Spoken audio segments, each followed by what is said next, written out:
Welcome to the HCI family of podcasts. We're your source for personal, professional, and organizational growth and development.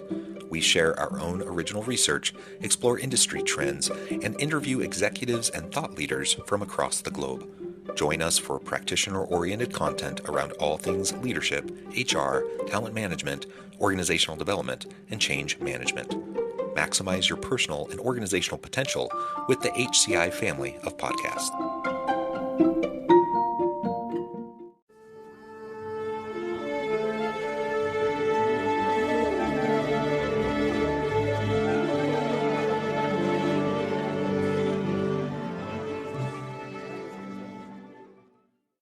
Lindsey Lewis, welcome to the conversation today.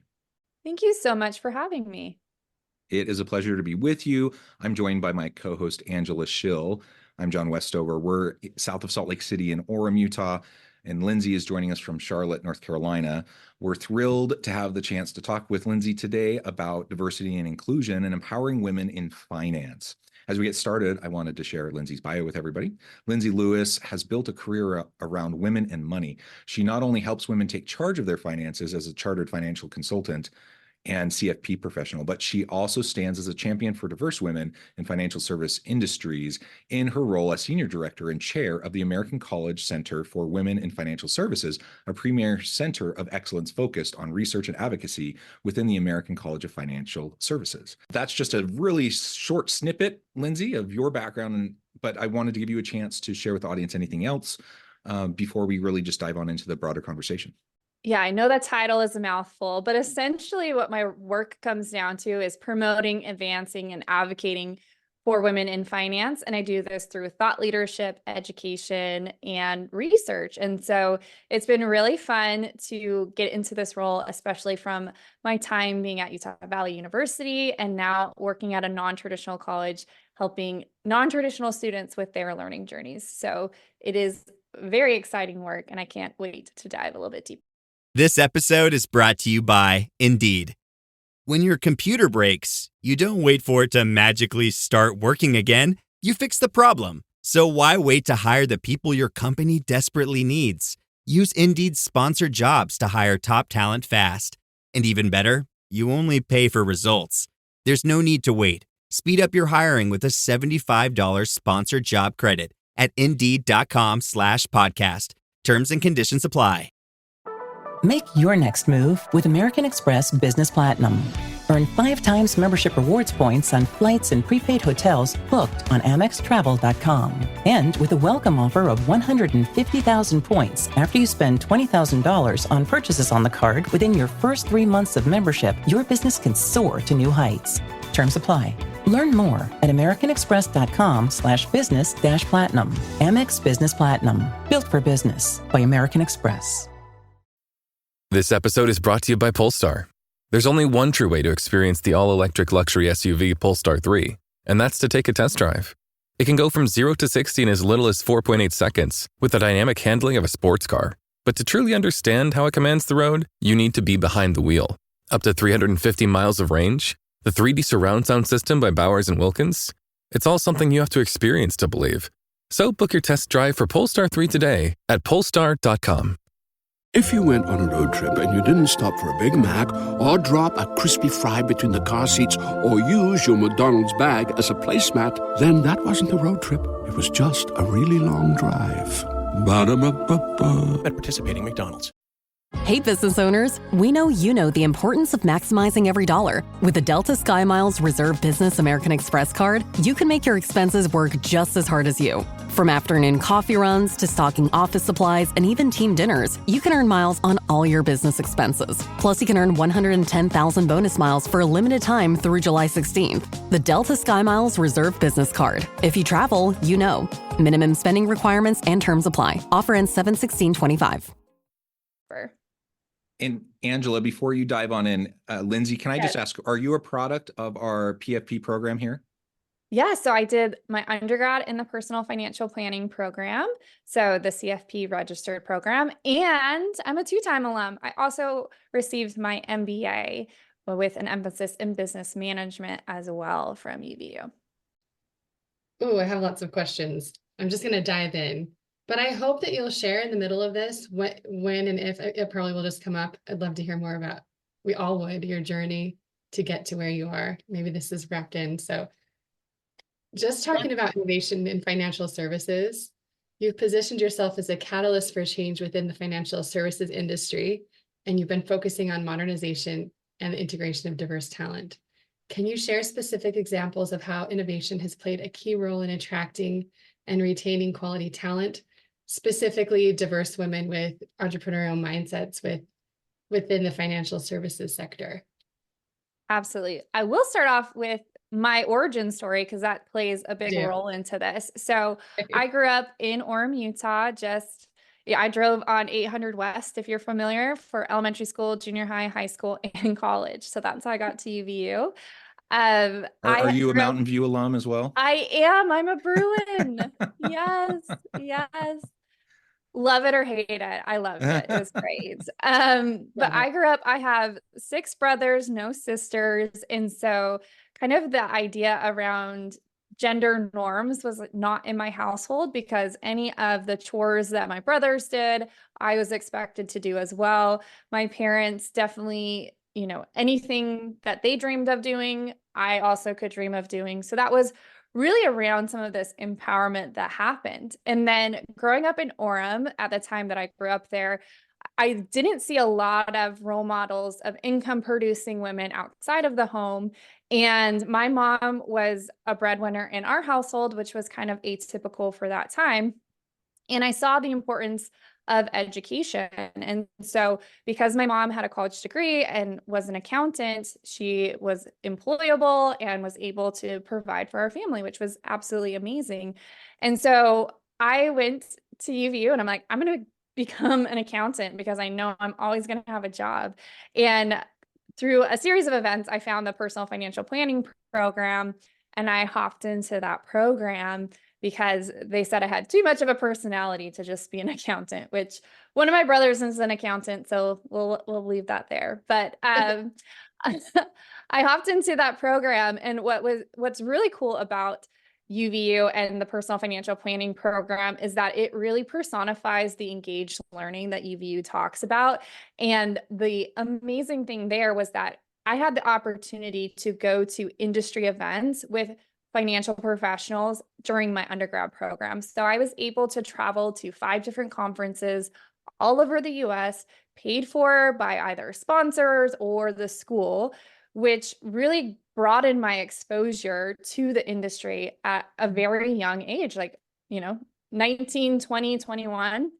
And what I saw when I went to all of these events is it was an ocean of men, right? And I'm like, where are all the women at?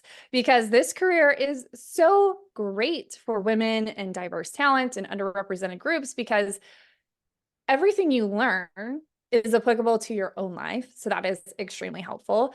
And 2, there's such a need. There's a huge demand. There are, hundreds of trillions of dollars that are in transition, but the most recent stat is that $30 trillion will go to the hands of women over the next decade. And 70% of widows will fire their financial professional within 24 months because they are, don't like working with that advisor. And we have the nation as a whole is shifting to a minority majority by 2050. And you have 100,000 financial professionals in this Cerulli data that are saying that they plan to retire in the next years, which is 35 to 40% of the total workforce. So you have a $30 trillion market. You have people leaving. The market, the number of professionals that came into financial services last year was negative 0.25%. So like fewer people are coming in than going out. And you have the changing demographics. So I was like, this is such a great opportunity. Where are all the women at? And that started me on this path and this passion for advocacy. So I've worked at what's called a registered investment advisory firm, which sounds like a person, but it's an entity that helps people manage their money as well as institutions. So I help build retirement plans, which sounds super boring, but I actually would help companies come up with their 401k solutions for their clients or for their, employees. And so I'd help with investment selections and how the plan was designed. You know, there's lots of things that companies can do to make retirement more of a picture for their employees, but they have barriers of like, you got to be there for 12 months, or you have to be, you know, you can't offer it to part-time employees, and like thinking about innovative ways that way. So then I've helped work with high net worth folks with their financial goals. But along this whole path, I've been super passionate about young women and women getting into finance. And so I've actually hosted an event on UVU campus, and we're going into our 6th year, called Polished. It's a women in business event, and it's to learn from and be inspired by women like you. And really the inception of this was me growing up there, right? Like I didn't see a lot of women who I could look up to. I'm a mom of 2 kids. I literally was just in New York this week and got back. And we work it out with me and my partner in order for us to like thrive together. And so I created this event really to help young women just see someone who's 1 to 2 steps ahead of them and ask those challenging questions of, how do you get a raise?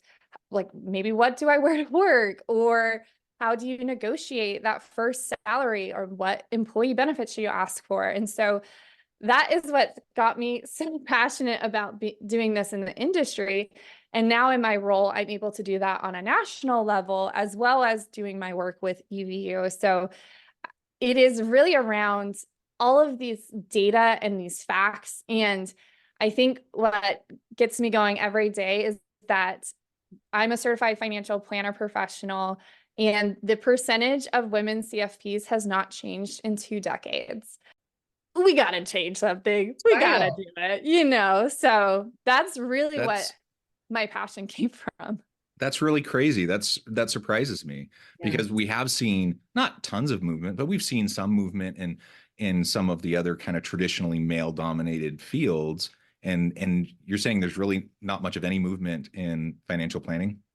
Well, in like specific designations, there's definitely been a lot of increase of more women within financial services. And so if you include home office and not just client-facing advisors, we're getting closer to that gender parity number. However, if you're looking at those who are credentialed and in client-facing roles at larger institutions, that's where you still see some of that discrepancy. Yeah. But those other careers, let's say doctors, lawyers, accountants, et cetera, they actually started specific campaigns in the late 90s, early 2000s to start helping girls think about that at earlier ages. As of right now, girls' confidence in math peaks at age 9. They start self-selecting out of STEM-related fields as early as age 13. And girls as young as 5 start to think that boys are smarter than them.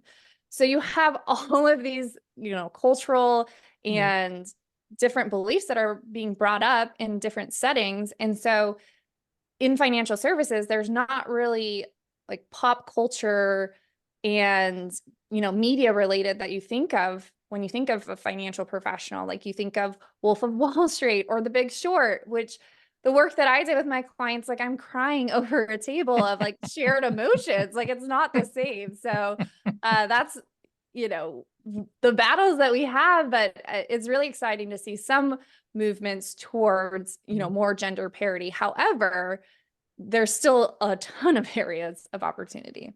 Yeah.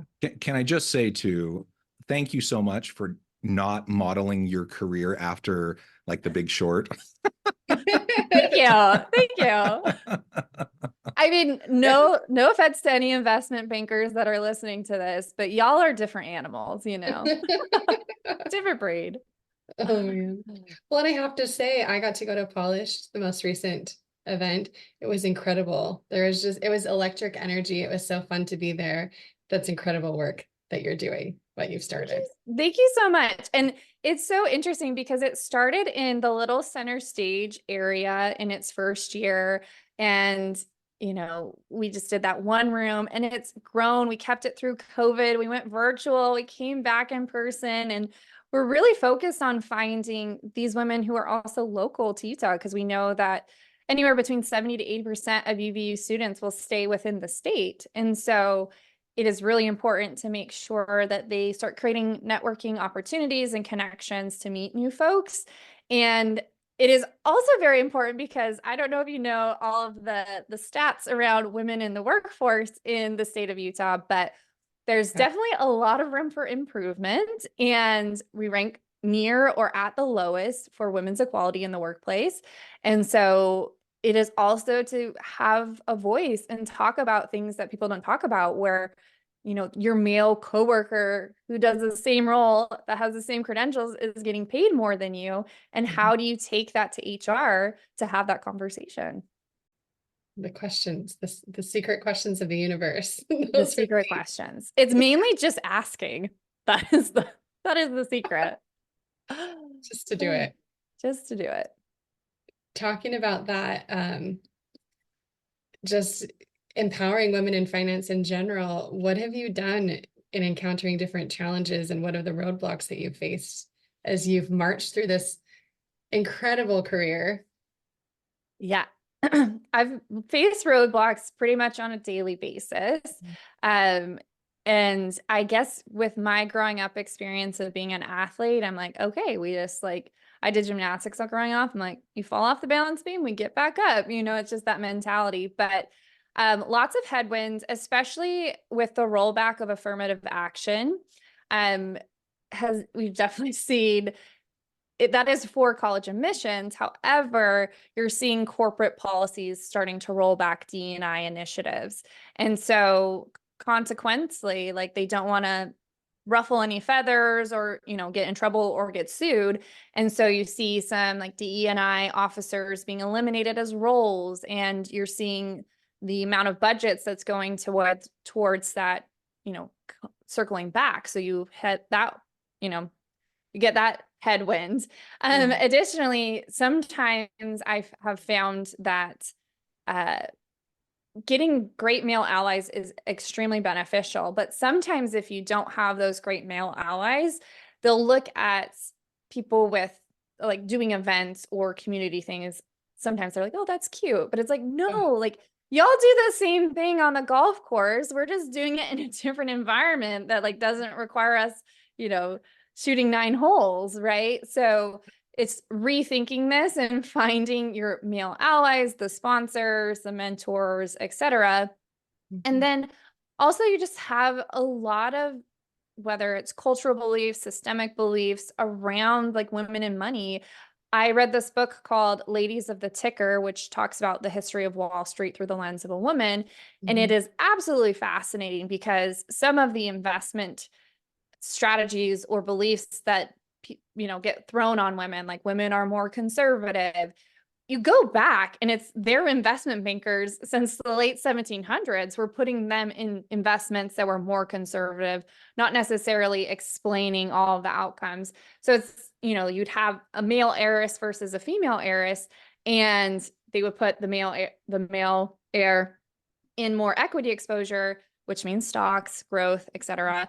And they put the women in more bonds, which is more conservative, right? And so their account balances would change exponentially just over time. And then women look at money differently. But if you look at the stats, like, women are actually better money managers. They outperform in investment performance. They outperform in a lot of different arenas because they're less likely to make moves, etc. Yeah. But you still have this belief of like, you can interview men and women, and not including non-binary people in this equation. And they'll say like, who do you think is a better money manager, men or women? And they'll say men, even though the stats show that women are. So you have lots of headwinds. But what's really exciting is, you know, using this platform and other platforms and other leaders to just build awareness, right? You don't know what you don't know. And we have conscious and unconscious bias. And so it's just unfolding. And during this process, I've learned so much about myself, but especially other people, and, you know, giving people grace and the benefit of the doubt. But there's definitely a lot of room for improvement. Yeah, I think about that always in the back of my head. I'm thinking, how do we, when we're making decisions that don't fit the data, how do we broach that? How do we bring the awareness out? And in what ways has that been, how is that successful? Yeah, I think it's first knowing the data, right? If, Yeah. you're a parent or you're an auntie or an uncle or whomever, like knowing some of these stats, especially about little girls, Mm. you can definitely help shape that narrative. It's so fascinating because I'm such a feminist, and my son the other day came home from school and he was like, boys are stronger, girls are smarter. And I'm like, where did you learn this? Like, where's this belief coming from? Like, he's 6 years old. I'm like, you got to tell me, like, did your teacher say this? Did your classmates say this? But it's just even having that awareness and understanding some of the issues that face women. Like, women's issues are everybody's issues because, Oh, yep. like, the impact on women's healthcare impacts men's healthcare. Like, it impacts a lot of things. And so I think just learning some of the statistics, there's some great resources out there, but especially if you're a listener who's in Utah, like looking at women's equality across the board, learning some of those stats, then you'll be like, okay, yeah, when we vote bills that can be perceived as anti-DE&I bills, how does that impact not only, my partner or my spouse, but how does that impact my daughter or, the communities of color that are in the state or wherever I'm residing? So just knowing some of those statistics, and it doesn't take a lot of effort, and you might be able to find like a TikTok channel that will go through it too. So I think just getting some education on it. Yeah, I think that is just the awareness that you brought to the conversation helps so much, and having the conversation and knowing where to look and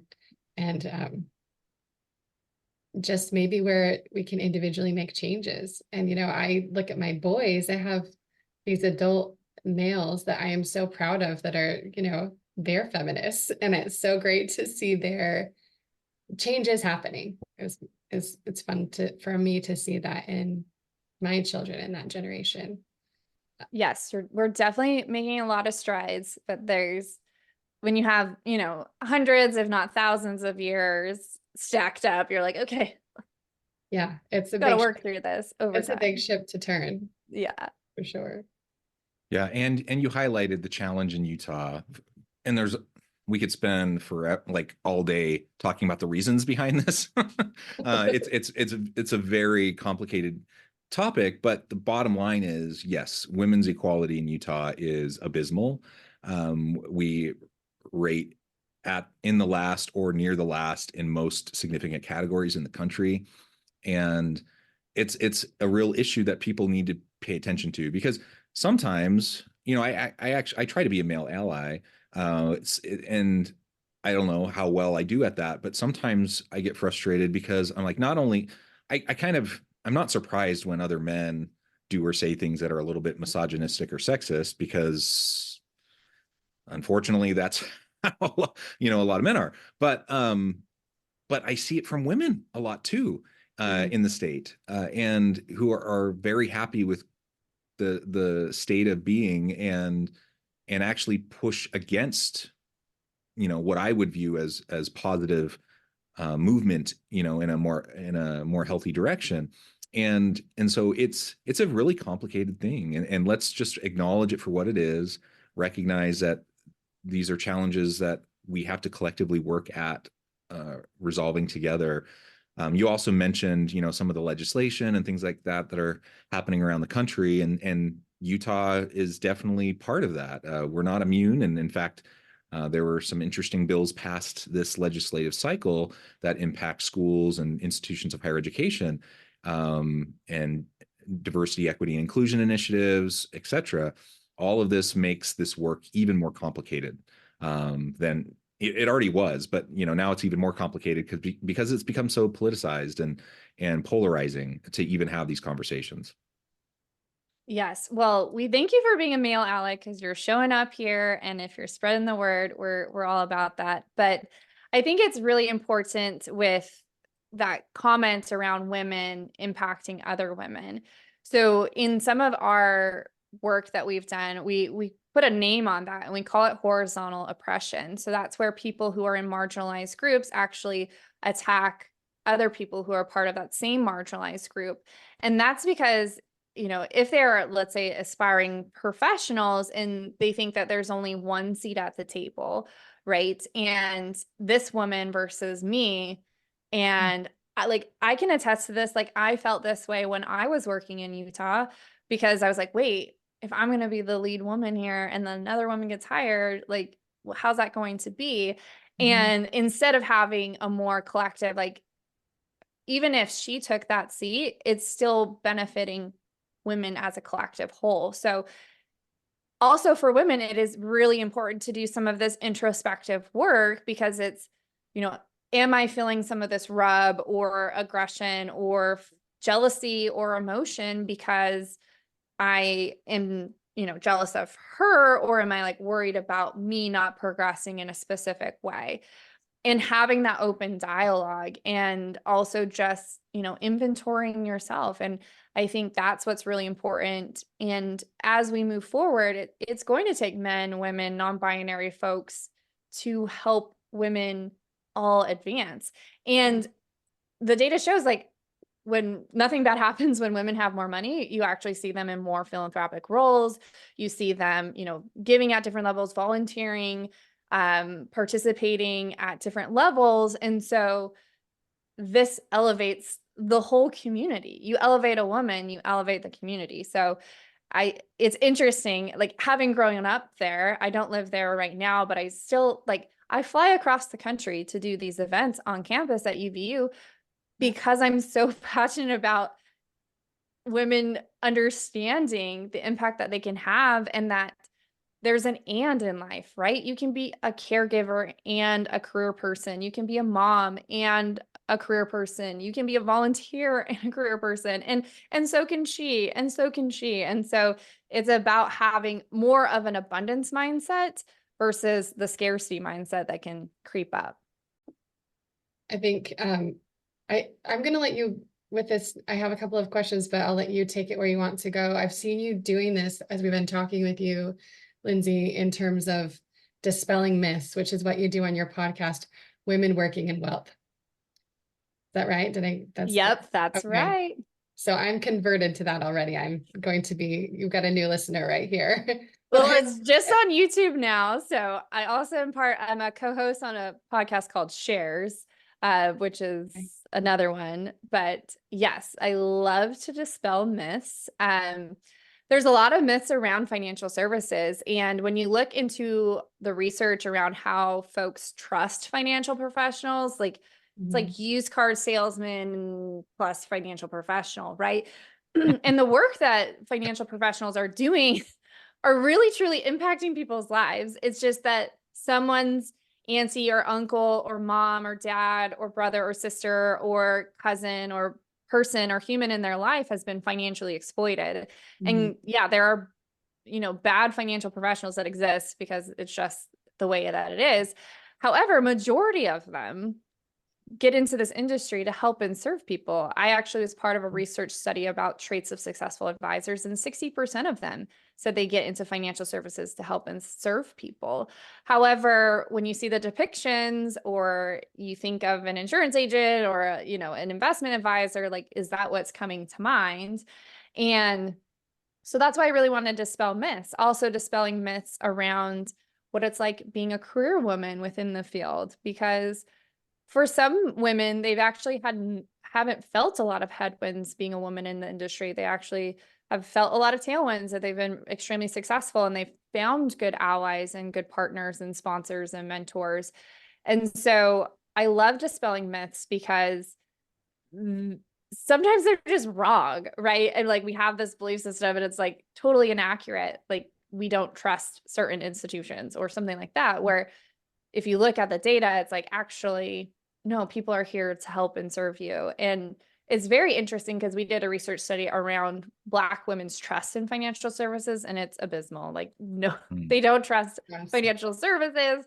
And then you run into, these different marginalized communities who just don't have trust in financial institutions, which, the stock market has been the most consistent way to create and build generational wealth across the board. And if you don't have trust into that system, and you're like, where are you saving your money? And if they are unbanked or underbanked, or they're not choosing investment accounts, that actually impacts not only their life, but their kids' life and their grandkids' lives and all of that. So dispelling myths really can be an opportunity to create more generational wealth and more wealth in the hands of women, underrepresented groups, the queer community, et cetera. And in addition to this, you just brought up your study, your recent research that you were doing, and you've done a lot of initiatives when it comes to diversity and inclusion. And you've been recognized for doing this. I love you got this. I just saw you got this award, Utah Valley University Alumni Impact Award. And so thank you for what you're doing and congratulations on being recognized. And I've seen there's more than that in your world in terms of being recognized. And I just want to know, what do you think are the most effective strategies that helps financial institutions to bring and improve these diversity and inclusion into the workspace and within their ranks? Well, I appreciate the congratulations. And truly, my work at UVU, I really just want to impact my daughter or another young woman. Like, I'm not in it for me. I really am about how do we change the future and finding ways to innovate and make differences for financial institutions. If you're a business owner or you know someone who's a business owner, especially if they're in Utah, it really is that introspection first, right? Like, look around, do some inventory. I've worked with some of the largest institutions in the US when it comes to financial related, and they don't track gender statistics across their financial professionals. So they don't know exactly how many women versus men versus non-binary people are working there. And so it's like, how are you going to know that you can make a difference if you have no benchmark, right? Yeah. And even if your benchmark is poor or low, but at least you have like starting ground, right? So it is that introspection. There is a great resource by Kathleen Kingsbury, and she has an assessment that you can see how female friendly your firm is. It's like on a score of 0 to 100. And it's like, do you have paid parental and maternity leave? Do you have options for childcare? Do you have flexible work schedules? Do you allow people to work remotely? A lot of these institutions, especially like post-COVID world, are making everybody return back to the office, which for me, going from an in-person employee to now fully remote, I have gotten 2 hours of my day back, not commuting, not going to, pick up my kid from childcare. And in those 2 hours, I can do some of the domestic tasks, emotional tasks, or work out, do something for myself. And so I am living a more full well-being person because I have more time capacity. And so it's firms just taking that look and making a difference. And also, if you're there at different institutions, have a voice and make comments. There have been places I've worked at, and I'm like, y'all don't have maternity leave. So what are we going to do? And this was before I had children, it's like, what am I signing up for? Like, what does this look like? And so it is so fascinating that like the US is, such a developed country that doesn't have maternal care. That is like a whole can of worms itself. But for institutions, it really is that introspection, listening to employees. You see like the quiet quitting and everything that's happening right now. And that's because they aren't listening, right? They're like, we don't want to go back to work, like to the office, right? And they're like, okay, everyone's back in the office at least 4 days a week. And it's, like when you see like productivity numbers had increased going to remote work, and now you're like, like water cooler talk takes away actually like 27 more minutes of my time versus like me like ironing through something. So it really is that introspection, listening to the employees, and then implementation, right? Like I have taken 1 trillion different surveys in my life, and I'm like, how many of these things have we implemented? And really implementing it. And so I commend, any institution that is really taking those steps and those initiatives and keeping diversity in the forefront of your mind, because McKinsey research, lots of research show that you can have double-digit increase in revenue, productivity, all of this when you have more diverse teams. However, some of these firms don't feel the pain of, the changing demographic quite yet. And so I'm just like, front seat of like when people start leaving, then they're like, okay, we got to do all of this. So I think there's definitely room for opportunity, and I love to be a resource for anyone. I do keep my calendar open for phone calls to have conversations, and especially for some of my male allies that are unsure of, the territory, or if they're going to sound offensive or something like that. We can have a conversation and talk about it to make sure you can work through some of those details, so you can go into those conversations confidently and understanding, someone with different lived experience than yourself. Wonderful. Lindsey, this has just been a really fascinating conversation. I note the time. We need to let you go and get on with your busy day here in just a minute. But before we wrap things up for today, I wanted to give you a chance to share with the audience how they can connect with you, find out more about your work, and then give us the final word on the topic for today. Yes. So you can find me on LinkedIn, Lindsey Lewis, CFP. You can follow me on your social media platform of choice at Influencing Finance, and currently working at the American College of Financial Services, where we are building financial knowledge to benefit society. And ultimately, if you didn't listen to the last, 20 minutes, really what's important is for you to take the time to do that introspection, to do that inventory, and see how you can better help yourself, but also the community at large. And nothing bad happens when women have more money. Wonderful. Thank you again. Thank you, Angela. It's been a great pleasure. I encourage the audience to reach out, get connected, find out more about what Lindsey can do for you. And as always, we hope everyone can stay healthy and safe, that you can find meaning and purpose at work each and every day. And we hope you all have a great week.